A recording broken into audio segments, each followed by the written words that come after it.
नमस्कार, daily post Punjab Haryana Himachal देख रहे हैं आप। मैं हूं गौतम ठाकुर। कार्यक्रम हरियाणा पोस्ट में आपका स्वागत है।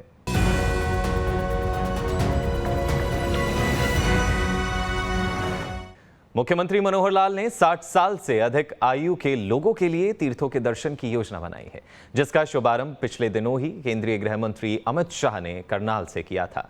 कुरुक्षेत्र में सम्मान समारोह के दौरान मुख्यमंत्री ने इस योजना के पोर्टल को लॉन्च किया। उन्होंने कहा कि हरियाणा के 28 लाख बुजुर्ग मुफ्त में तीर्थ यात्रा कर सकेंगे। इस खास मौके पर मुख्यमंत्री मनोहर लाल ने प्रदेश भर की रामलीला कमेटियों को उनको सम्मानित किया। उन्होंने ये भी आश्वासन दिया कि सरकार रामलीला कमेटियों की हर संभव सहायता करेगी। हरियाणा पोस्ट के तहत देखिए इस रिपोर्ट में। मुख्यमंत्री ने हरियाणा वासियों को दी बड़ी सौगात। मुख्यमंत्री मुफ्त तीर्थ यात्रा पोर्टल किया गया लॉन्च। 3 स्पेशल एसी ट्रेनों का ले सकेंगे लाभ। 28 लाख बुजुर्गों को मिलेगा फायदा। आओ हरियाणा में भी आज हम सब मिलकर ये संदेश दें पूरे देश में, पूरी दुनिया के सनातनियों को कि हमारे हरियाणा के मुख्यमंत्री भी कोई और नहीं, मनोहर लाल खट्टर हैं और हमारे हिंदू धर्म के कट्टर हैं। भारत माता की जय। जो राम बुलाएंगे हम उनको लाएंगे।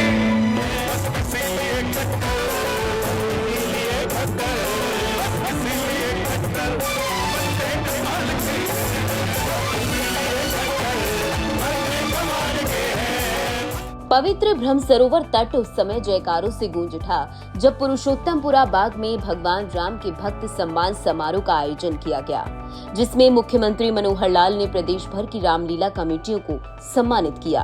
इस खास मौके पर कुरुक्षेत्र से मुख्यमंत्री मनोहर लाल ने हरियाणा वासियों को बड़ी सौगात भी दी। इस दौरान उन्होंने ये भी आश्वासन दिया कि सरकार रामलीला कमेटियों की हर संभव सहायता करेगी। सीएम ने रामलीला के महत्व के बारे में भी बात की और कहा कि अपनी संस्कृति को जोड़े रखना रामलीला की अहम भूमिका है। ऐसे राम जी के नाम से हम जो प्रदेश भर में नहीं बल्कि रामलीलाएं तो समुद्र से लेकर हिमालय तक पूरे देश में होती है, न केवल देश में होती बल्कि विदेशों में भी रामलीलाओं का मंचन होता है। आप सब ये जो काम कर रहे हैं, मुझे लगता है कि शायद आपको भी कल्पना नहीं होगी कि कितना बड़ा काम ये आप कर रहे हैं। कितना बड़ा ये काम है, बहुत बड़ा काम है। सदियों से अपने समाज के लोगों को संस्कारित करना, अपनी संस्कृति के साथ जोड़े रखना, उनके जीवन को कैसे सुधारा जाए, उनके जीवन में कोई कमी ना आए, न्यूनता ना आए, बुराई ना आए, कैसे उनको इस प्रकार के व्यसनों से बचाया जाए, इसमें रामलीला की बहुत बड़ी भूमिका है, बहुत बड़ी भूमिका है। जब रामलीला के मंचन के समय जो पात्र होते हैं, रामलीला के जो कलाकार होते हैं, जब वो निकलते हैं किसी यात्रा के माध्यम से अथवा मंच पर पहुंचते हैं, जब उनका पूजन होता है तो उस समय किसी व्यक्ति के मन में यह नहीं आता है कि इस पात्र का नाम तो राम कुमार है, रमेश कुमार है या कोई और है। वो वास्तव में उस व्यक्ति में उसी चरित्र को देखते हैं जो वो अभिनव करता है। महाभारत और रामायण जब चलती देखते थे सड़क के ऊपर, क्योंकि उस समय टीवी बहुत कम होते थे, कहीं कहीं हमको देखने को मिलते थे, किसी ढाबे पर मिल गया, किसी रेस्टोरेंट पर मिल गया, रोड साइड पर चलते हुए भी बसें, सवारियां बसों को रोक देती थी कि आप यहां रोक लो, हमको शुक्रवार के दिन या रविवार के दिन, जिस दिन ये मंचन होता था, हमको रामायण देखने दो, हमको महाभारत का सीरियल देखने दो। एक घंटा भर वो रुकी रहती थी बसें। ये बात ठीक है कि नहीं है? तो सामान्य काम नहीं कर रहे, हम बड़ा काम कर रहे हैं। मित्रों, राम जी के जीवन से जो उनके जीवन के आदर्श हैं वो जनता में हम बताते हैं। राम जी के समय में जो जो भूमिकाएं उन्होंने निभाई, चाहे वो पुत्र की निभाई, चाहे पिता की निभाई, चाहे भाई की निभाई, चाहे राजा के निभाई, किसी की भी भूमिका निभाई, उस भूमिका ने उन्होंने जीवन की जो मर्यादाएं होती हैं वो स्थापित की हैं। कि एक आदर्श पिता कैसा होना चाहिए, आदर्श पुत्र कैसा होना चाहिए, आदर्श भाई कैसा होना चाहिए, आदर्श पति कैसा होना चाहिए, उन्होंने उस समय मर्यादाएं कायम की हैं। बहुत लोग भगवान माने रामचंद्र जी को भगवान मानते हैं। कुछ लोग कहते हैं कि भगवान के शायद हम गुणों को वर्णन उस प्रकार से नहीं करेंगे, अगर उनको मर्यादा पुरुषोत्तम राम कहेंगे तो उनके गुणों का वर्णन आसानी से हो सकता है। तो वहीं मुख्यमंत्री मनोहर लाल ने 60 साल से अधिक आयु के लोगों के लिए तीर्थों के दर्शन की योजना बनाई है, जिसका शुभारंभ पिछले दिनों ही केंद्रीय गृह मंत्री अमित शाह ने करनाल से किया था। समारोह के दौरान मुख्यमंत्री ने इस योजना के पोर्टल को लॉन्च किया। उन्होंने कहा, हरियाणा के 28 लाख बुजुर्ग मुफ्त में तीर्थ यात्रा कर सकेंगे। और आप जैसे राम भक्तों ने, मैं भी उसमें शामिल ही था, मुझे पता भिवानी से हम कार सेवकों को शाम के समय ट्रेन भर भर के फैजाबाद भेजा करते थे।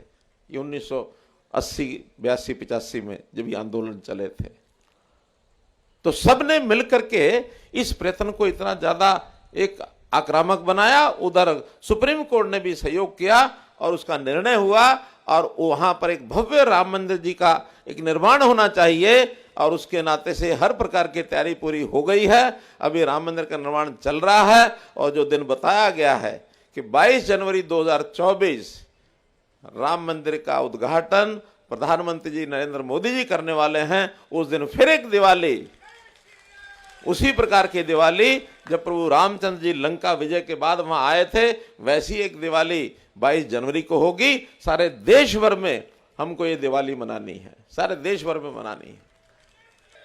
और अयोध्या जी में राम मंदिर के दर्शन करने के लिए भी जनता लालायित है। उतना ही इसमें ध्यान करना है कि 22 जनवरी के दिन, जिस दिन प्रधानमंत्री जी उद्घाटन करेंगे, उस दिन तो वहां बहुत सीमित लोग जाएंगे, वरना सारे देश के लोग वहां चल पड़े तो शायद वो कार्यक्रम भी अस्त व्यस्त हो सकता है। वो तो सीमित लोगों की एक सूची बनी है, वही जाएंगे, धर्माचार्य जाएंगे, कुछ प्रमुख लोग जाएंगे। जैसे उद्घाटन का कार्यक्रम हो जाएगा, उसके बाद हर दिन हजारों लाखों लोग वहां पहुंचने वाले हैं, उनकी व्यवस्थाएं वहां कर दी हैं। और हमने हरियाणा में भी, सामान्य व्यक्ति सब जाएंगे, लेकिन गरीब लोग और गरीब लोगों में जो बुजुर्ग हैं, उनके जाने के लिए भी एक विशेष जो पोर्टल लॉन्च किया है, जिसके बारे में बताया है कि 60 वर्ष की ऊपर के व्यक्ति जिनकी आय कम है, बीपीएल में आते हैं, उसके लिए फ्री योजना बनाई है कि उनका किराया नहीं लगेगा। अभी मैं अमित अग्रवाल जी से बात कर रहा था कि जितना उत्साह है उसमें हो सकता है इस योजना का कुछ विस्तार करना पड़े, चाहे सारा फ्री नहीं करेंगे, आधा करेंगे, और ज्यादा लोग वहां जाएं।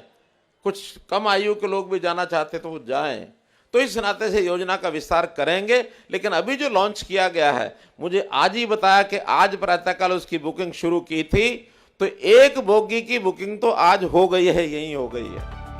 कुरुक्षेत्र से मुख्यमंत्री ने हरियाणा वासियों को बड़ी सौगात दी, साथ ही नशे के बढ़ते मामले पर चिंता जाहिर की।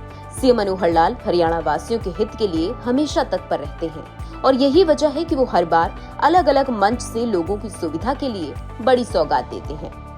तो अपने दाहिने हाथ को बाईं ओर छाती के ऊपर, दिल के ऊपर रख करके हम शपथ लेंगे, मेरे पीछे बोलेंगे।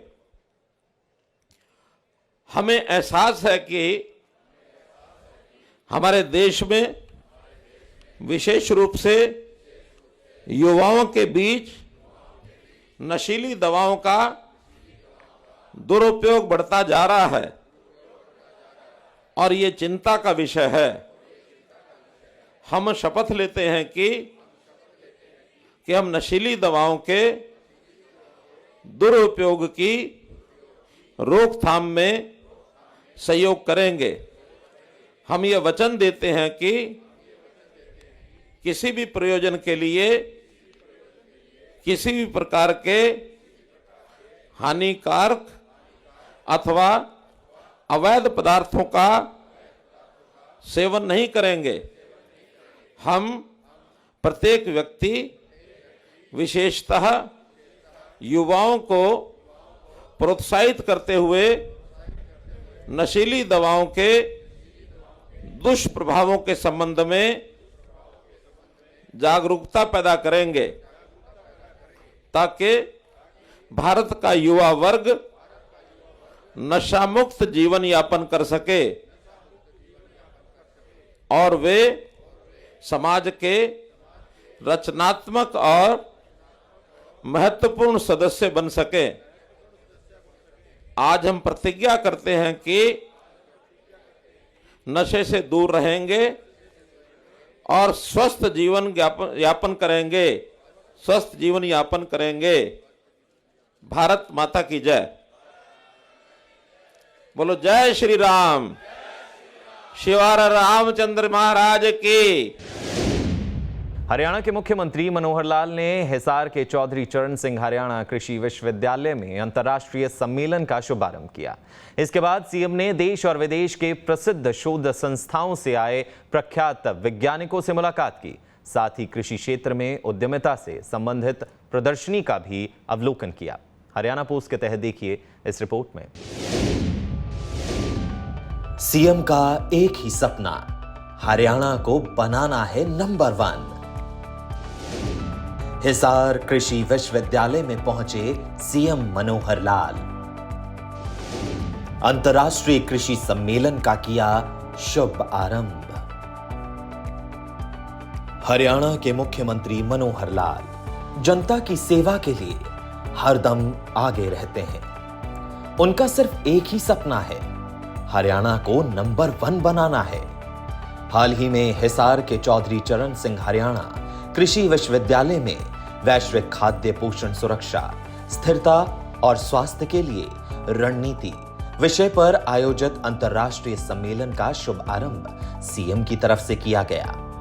इसके बाद सीएम ने देश और विदेश के प्रसिद्ध शोध संस्थाओं से आए प्रख्यात वैज्ञानिकों से मुलाकात भी की। साथ ही कृषि क्षेत्र में उद्यमिता से संबंधित प्रदर्शनी का अवलोकन भी सीएम की तरफ से किया गया।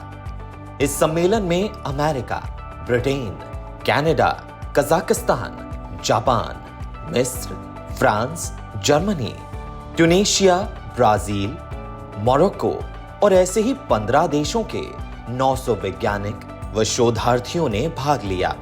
एक सुनहरा अवसर है कि HAU में आज देश भर के 20 एग्रीकल्चरल साइंस के जो साइंटिस्ट हैं यहाँ 3 दिन के लिए कॉन्फ्रेंस कर रहे हैं और एग्रीकल्चर के साथ जुड़ी बहुत सी समस्याएं, बहुत से उनकी नई टेक्निक्स, बहुत से ऐसे प्रोडक्शन बढ़ाने के विषय, डाइवर्सिफिकेशन, खास करके जैसे आज वातावरण दूषित होता जा रहा है उसमें खासकर जो एमिशन जिस प्रकार का पोल्यूशन का है, पानी का संकट है, उसको पानी को बचाने के लिए मार्केटिंग की बातें हैं, तो इन सब विषयों पर लेकर के जो मैंने इंट्रोडक्टरी सारा विषय का सुना है, अच्छा एक सेमिनार ये होने वाला है और बहुत से अच्छे सुझाव जो आएंगे निश्चित रूप से हरियाणा में उनको लागू करेंगे, क्योंकि इन चीज़ों की आज महती आवश्यकता है कि सॉइल की प्रोडक्टिविटी ये भी कैसे बढ़े, प्रोडक्शन जो है एग्रो प्रोडक्शन उसकी क्वालिटी कैसे सुधरे, ताकि हमारे